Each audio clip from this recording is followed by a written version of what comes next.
Windscape attempts to replicate the worlds of Elder Scrolls and Zelda but fails in its execution. Why though? Well, barring the first island, its world feels empty and lacking any life. The NPCs are dull and there is little to actually look at within these areas. You would think the enemies you face would help, unfortunately they are so formulaic it only further emphasises the dull nature of Windscape. What do you actually do in this series of islands then? All that gameplay boils down to is fetch quests back and forth until you move on to the next location. Quite literally, an empty world you slowly run around in with little incentive. The dungeons are the highlights of the experience, but they are brief and relatively shallow and end disappointingly. The boss fights are even worse than the common combat, with little strategy except hit and run again and again. Each has their own unique attributes, but this never changes your own playstyle.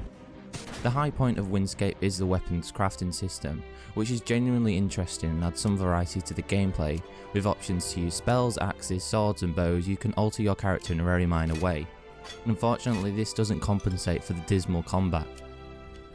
On top of all this, slowdown will often occur in large segments, and I experienced a variety of bugs, one of which allowed me to completely take on a boss fight by just sitting in one spot and shooting at the boss, unable to take damage. Windscape tries to emulate great franchises on a miniature scale. As it is though, this is an adventure not worth experiencing. The story is barely worth mentioning, as it quickly is relegated to the backdrop with little world building, and the gameplay doesn't do enough to justify this lack of focus. An empty heart is a perfect description of my time on Evergreen Island and beyond. The bright points are few and far, with the dreary gameplay taking precedent. If you guys enjoyed this short review, be sure to subscribe for more reviews of Nindie games and much more. My name is Tom, thank you so much for watching, peace out.